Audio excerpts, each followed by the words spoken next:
नमस्कार दोस्तों, मैं विजय प्रकाश यादव विज्ञान पाठशाला में आप लोगों का बहुत बहुत स्वागत करता हूं। जैसा कि आप लोगों को पता है, हम लोग रूसी क्रांति के विषय में पढ़ रहे थे और कल की क्लास तक हम लोगों ने देख लिया था कि 1905 की क्रांति हो चुकी है, ड्यूमा का गठन हो चुका है, प्रथम विश्व युद्ध हो रहा है, मतलब अभी चल रहा है, और उसके क्या क्या प्रभाव इस रूसी समाज के ऊपर पड़ रहे हैं। यहाँ तक की क्लास हम लोगों ने देख ली थी। हम लोगों ने देखा था कि ड्यूमा जो है एक संसदीय संस्था के रूप में आती है, लेकिन राजा जो है अभी भी उसको मानने से जो है कतराता है और पहली जो ड्यूमा गठित होती है उसको जो है 75 दिनों के भीतर और दूसरी ड्यूमा को 3 महीने के भीतर जो है बर्खास्त कर देता है और उसके बाद चुनाव प्रक्रिया में कुछ बदलाव करके अपनी पसंद के लोगों को ड्यूमा में बैठा देता है। आज की कहानी ये है कि राजा ये चाहता है कि ड्यूमा हो ही ना, वो पूरी तरीके से ड्यूमा को बर्खास्त करने की तैयारी में है। और हमने क्या पढ़ा था, और हमने पढ़ा था कि जो मतलब प्रथम विश्व युद्ध जो 1914 में स्टार्ट हो गया था, उसका जो है बहुत ही ज़्यादा नुकसान 1916-1917 तक आते आते रूस को हो चुका था, जिसमें जो है 1916 की सर्दियों से ही रूस में अनाज की कमी हो गई थी। रूस के जो है लगभग 70 लाख के आसपास सैनिक मारे जा चुके थे। राजशाही के प्रति लोगों में जो है विरोध की भावना उत्पन्न हो चुकी थी। ठीक, यहाँ तक की कहानी हम लोगों ने देख लिया था। और जो मतलब प्रथम विश्व युद्ध हुआ, उस प्रथम विश्व युद्ध के दौरान जो है जो विदेशी व्यापार का मुख्य मार्ग था रूस के लिए, बाल्टिक सागर, उस पर जर्मनी का अधिकार हो जाता है और उसी के बाद जो है रूस का जो कनेक्शन है विदेशों के साथ वो कट जाता है। यानी कि अब जो विदेशी व्यापार रूस का अन्य देशों के साथ हो रहा था वो बंद हो जाता है। और जो मतलब हमने बताया था कि रूस जो है औद्योगिक रूप से बहुत ही पिछड़ा हुआ देश था, लेकिन विदेशी निवेशकों के चलते जो है यहाँ पे उद्योग जो कल कारखाने लगने स्थापित हुए थे, शुरू हुए थे। अब चूंकि जो है अभी विदेश से इनका कनेक्शन जो है कट चुका है, बाल्टिक सागर पर जर्मनी का कब्जा हो चुका है, तो इसलिए जो है अभी रूस में जो कारखाने वगैरह हैं वो धीरे धीरे बंद होने पड़ने लगे हैं। औद्योगिक पतन रूस का जो है वो शुरू हो चुका है। ठीक, आज हम लोग यहीं से अपनी क्लास को कंटिन्यू करेंगे। हम लोग फरवरी की क्रांति, सबसे पहले हम लोग आज की क्लास में फरवरी की क्रांति के विषय में पढ़ेंगे, उसके बाद अक्टूबर की क्रांति के विषय में पढ़ेंगे और अंततः रूस में जो एक गृह युद्ध छिड़ जाता है उस गृह युद्ध के विषय में पढ़ेंगे। ठीक, तो आइए शुरू करते हैं। हम लोग सबसे पहले फरवरी की क्रांति। ठीक, हम लोग बहुत ही अच्छी तरीके से 1917 से पहले जो रूस की स्थिति है उससे वाकिफ़ हैं। ठीक, हम लोग जान रहे हैं कि जो जार निकोलस द्वितीय हैं वो ड्यूमा को बर्खास्त करने की फिराक में है। रूस के उद्योग धंधे चौपट हो रहे हैं, अनाज की कमी है, जनता जो है वो बहुत ही कठिन परिस्थितियों से गुजर रही है और इसी के साथ साथ जो है वो राजा के प्रति जो है बहुत ही नफरत अपने मन में भरे हुए है। ठीक है ना। तो इसी समय एक घटना घटती है 22 फरवरी को। ठीक, 22 फरवरी 1917 की घटना है। आप लोगों को पता है कि रूस के जो है बहुत सारी फैक्ट्रियां लगभग बंद हो रही थी। ठीक, तो इसी तरीके से एक फैक्ट्री जो थी जो वहाँ की नेवा नदी के किनारे पर स्थित थी। ठीक, ये नदी जो है बहती थी और इसके एक जो मतलब बायां छोर था, उस बाएं छोर पर राजा के महल था, उसके प्रशासनिक भवन वगैरह हुआ करते थे, जो मतलब ऊंचे कुल के लोग हैं उनके मकान वगैरह हुआ करते थे, और नदी के दाहिने तट पर जो है कारखाने हुआ करते थे और मजदूरों के आवास हुआ करते थे। तो ऐसी परिस्थिति में 22 फरवरी के दिन एक एक करके जो कारखाने बंद हो रहे थे रूस के, उसी प्रकार एक और कारखाने में तालाबंदी की घोषणा कर दी गई। यानी कि एक और कारखाना जो है वो बंद होने की स्थिति में पहुंच गया। और तो वो कारखाना बंद होने के बाद क्या हुआ कि जो उस कारखाने में काम करने वाले मजदूर थे वो लोग हड़ताल पर बैठ गए, वो लोग प्रदर्शन पर उतारू हो गए। और उनके समर्थन में आप लोगों ने पिछली क्लास में देखा था कि लेनिन नाम के एक नेता थे जो ये जानते मतलब जिनका मानना ये था कि ये मजदूर लोग ही रूस में समाजवाद को लेकर के आएंगे। तो उनकी जो ट्रेनिंग दिए हुए मजदूर हैं, उनकी विचारधारा से जो प्रभावित मजदूर हैं, वो संकट के समय में ये इकट्ठा होने का काम करते हैं। और जब एक कंपनी के मजदूर प्रदर्शन पर जाते हैं तो वो लोग भी इनके साथ आ जाते हैं और लगभग 50 कारखानों के मजदूर मिल करके इस नदी को पार करके इस राजा के इलाके में पहुंचने लगते हैं, राजधानी के बीचों बीच इकट्ठा होने लगते हैं, प्रशासनिक भवनों का घेराव करना शुरू कर देते हैं। राजा जब ऐसी स्थितियों को देखता है तो अपने घुड़सवारों को, सैनिकों को आदेश देता है और कर्फ्यू की घोषणा कर देता है, जिसके चलते शाम होते होते इस 22 फरवरी की शाम तक ही ये जो मज़दूरों की भीड़ है वो तितर बितर हो जाती है और जो आंदोलन इन्होंने शुरू किया था वो एक तरीके से दबता हुआ प्रतीत होता है। लेकिन ठीक इसके 2 दिन बाद यानी कि 24 फरवरी को ये मज़दूर फिर से राजधानी में इकट्ठा होना शुरू कर देते हैं। 24-25 फरवरी को ये लोग फिर से जो है इस राजधानी में इकट्ठा होना शुरू कर देते हैं। लेकिन अभी तक यानी कि इस 22 फरवरी वाले दिन और इस 24 फरवरी वाले दिन भी कोई भी राजनीतिक नेता जो है और कोई भी राजनीतिक व्यक्ति इनका जो है नेतृत्व नहीं कर रहा होता है। ये लोग पूरी तरीके से केवल मजदूरों के एक संगठन के रूप में प्रदर्शन पे जाते हैं। लेकिन इसी के साथ साथ जो एक और घटना होती है वो ये होती है कि 25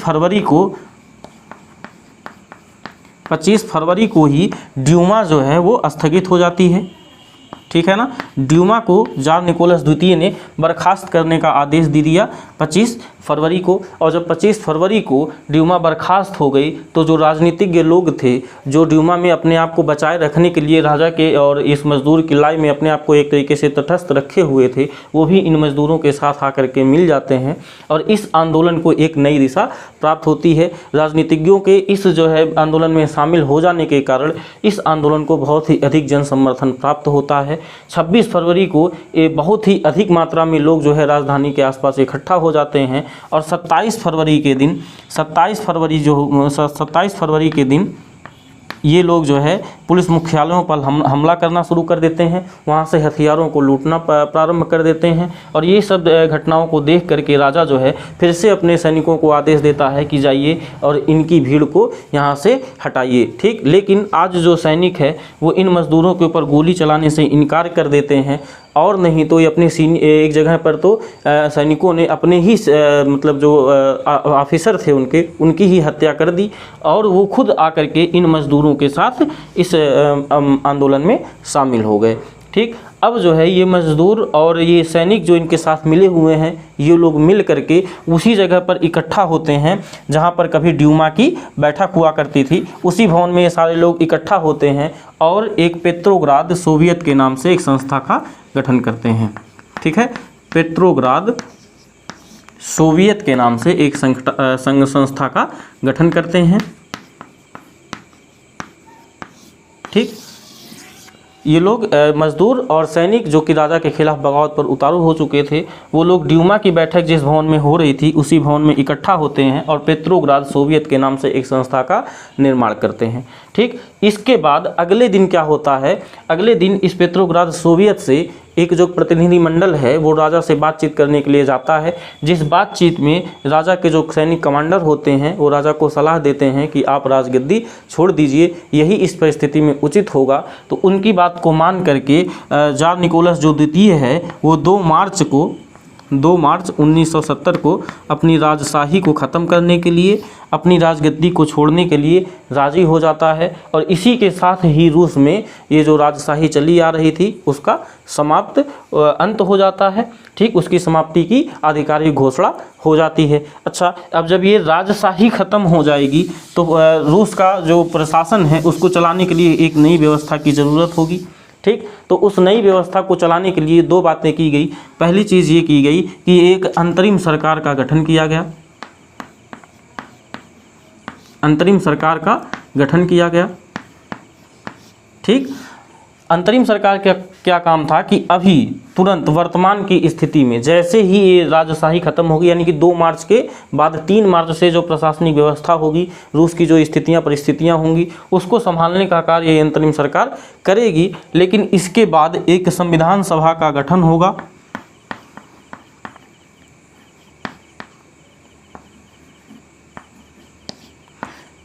संविधान सभा का गठन होगा।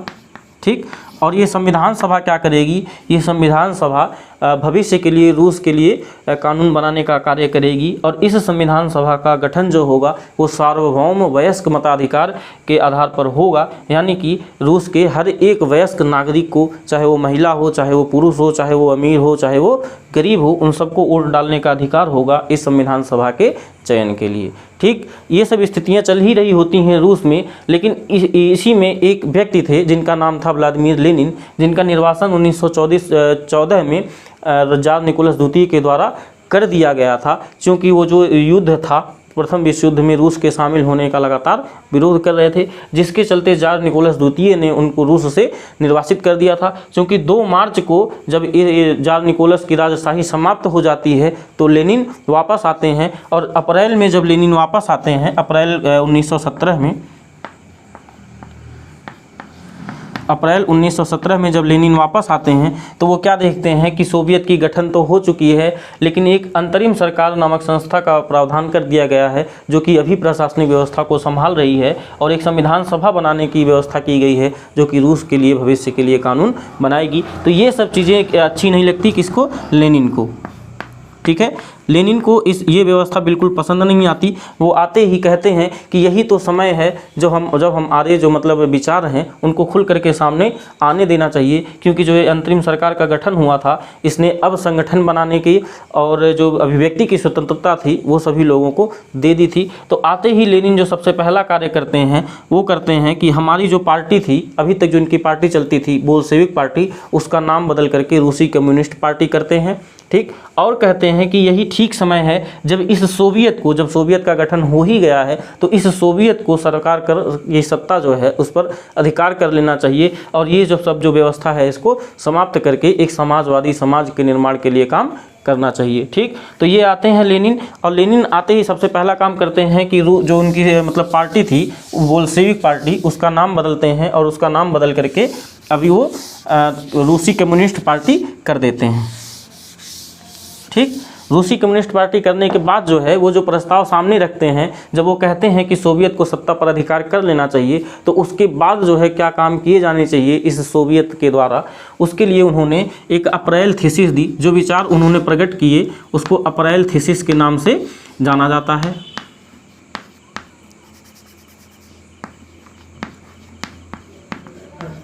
April thesis. ठीक, अप्रैल थीसिस में मुख्य रूप से लेनिन ने 3 बातें कही थी। पहली बात जो उन्होंने कही थी वो ये कहा था कि युद्ध का विराम होना चाहिए, जो कि वो पहले से कहते आ रहे थे, जिसके चलते उनको जो है रूस से निर्वासित भी होना पड़ा था। तो पहली बात तो यही कहते हैं कि जिसके चलते रूस की हालत इतनी ख़राब हुई है, रूस में परिस्थितियाँ इतनी बिगड़ गई हैं, उस युद्ध को ही रोक दो, अभी भी टाइम है, अभी भी रुक जाओ। दूसरी बात जो ये कहते हैं कि जो ज़मीन है वो किसानों को दे देनी चाहिए, किसानों को ज़मीन दे देनी चाहिए। ठीक है, उनका मानना था कि जिस ज़मीनों पर बड़े बड़े सामंतों का कब्जा है उन सभी ज़मीनों को किसानों के बीच बांट देना चाहिए। और तीसरी बात जो ये कहते हैं वो ये कहते हैं कि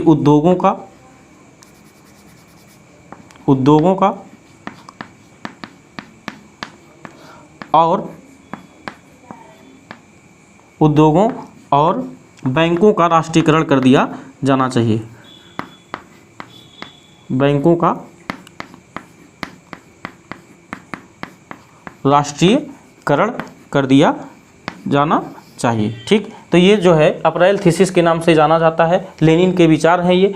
ठीक, जो उन्होंने अप्रैल 1917 में दिए थे, उसमें इन्होंने कहा था कि युद्ध विराम की घोषणा कर देनी चाहिए सोवियत के द्वारा, किसानों को खेती करने के लिए जो ज़मीन है उसका बंटवारा कर देनी चाहिए, और उद्योग जो लगे हुए हैं, जो निजी स्वामित्व में कार्य कर रहे हैं, जो बैंक निजी स्वामित्व में काम कर रहे हैं, उन सब का अधिग्रहण कर लेना चाहिए, उन सबों का राष्ट्रीयकरण कर दिया जाना चाहिए। ठीक, ये जो है अप्रैल थीसिस लेकर के लेनिन आते हैं। लेकिन अभी समाज में एक नई व्यवस्था जो है उत्पन्न हुई है, अंतरिम सरकार की व्यवस्था जिसको हम लोग कहते हैं।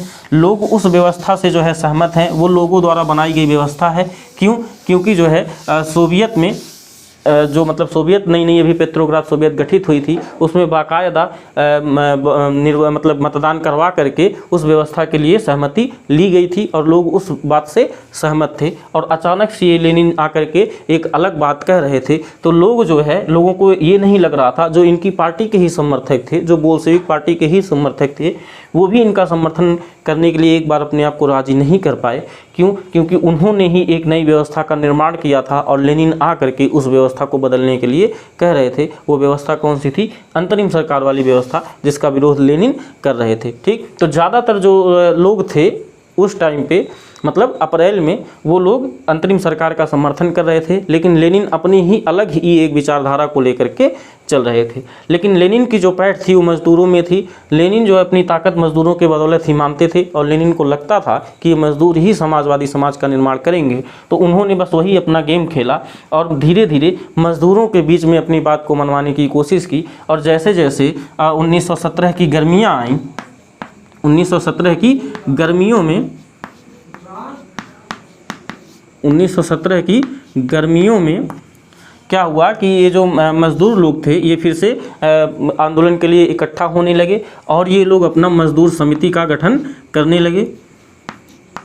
मज़दूर समिति का गठन करने लगे और जो सैनिक थे जो राजा का विद्रोह करके इनके साथ आकर मिल गए थे, वो लोग भी अब सैनिक समिति का गठन करने लगे।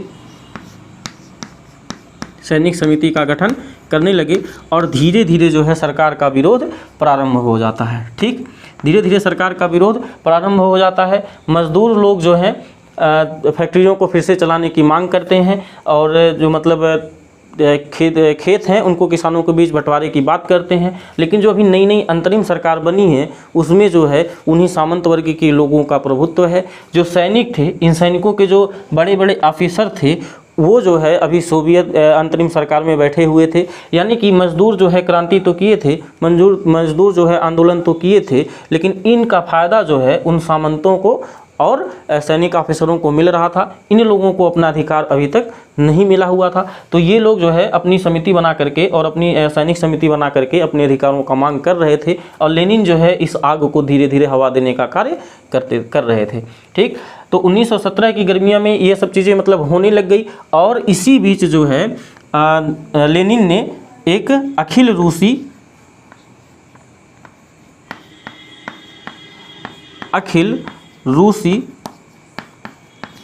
सोवियत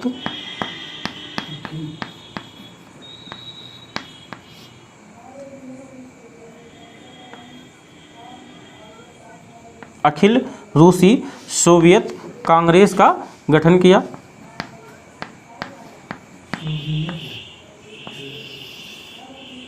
ठीक, लेनिन ने अखिल रूसी सोवियत का गठन किया और इस सोवियत में भाग लेने के लिए पूरे रूस से लगभग 500 प्रतिनिधि आए। ठीक, एक तरफ जो है ये मजदूर लोग समितियों में इकट्ठा हो रहे थे, धीरे धीरे अपना विरोध दर्ज करवा रहे थे, सैनिक अपना विरोध जो है दर्ज करवा रहे थे और इसी बीच अपनी शक्ति प्रदर्शन के लिए लेनिन ने अखिल रूसी सोवियत कांग्रेस की बैठक बुलाई और उसमें जो है पूरे रूस से लगभग 500 प्रतिनिधि जो है भाग लेने के लिए आए। और ऐसी स्थिति को देखते हुए जब अंतरिम सरकार ने देखा कि ये जो मतलब लेनिन है इनका जन समर्थन धीरे धीरे बढ़ता जा रहा है, लोग इनके फेवर में जा रहे हैं, तो अंतरिम सरकार ने इन मजदूरों का और इस जो है बोल्शेविक जो लोग थे इनकी जो मतलब आंदोलन किए जा रहे थे उनका जो है बहुत ही क्रूरता के साथ दमन करना प्रारंभ कर दिया। ठीक, और उस क्रूरता के साथ दमन किए जाने के संदर्भ में एक बार ये लोग जो है जुलाई में ये लेनिन खुद जो है एक आंदोलन का नेतृत्व कर रहे थे और उसमें जो है ये लोग मतलब बहुत ही बुरी तरीके से मारपीट मचाए और जिसके बाद जो है अधिकतर बोल्शेविक नेताओं को या तो भागना पड़ा या तो छुपना पड़ा। ठीक, एक तरीके से सरकार के लिए खींचातानी चल रही है, लेनिन अपनी तरीके से प्रयास कर रहे हैं और ये जो मतलब अंतरिम सरकार है वो अपनी सत्ता को बरकरार रखने का अलग से कार्य कर रही है। ठीक, इन्हीं सब परिस्थितियों के बीच जो है अक्टूबर आता है और अक्टूबर में फिर से एक और क्रांति जो है धीरे धीरे जन्म ले रही होती है। लोगों ने फरवरी की क्रांति को पूरी तरीके से समझ लिया।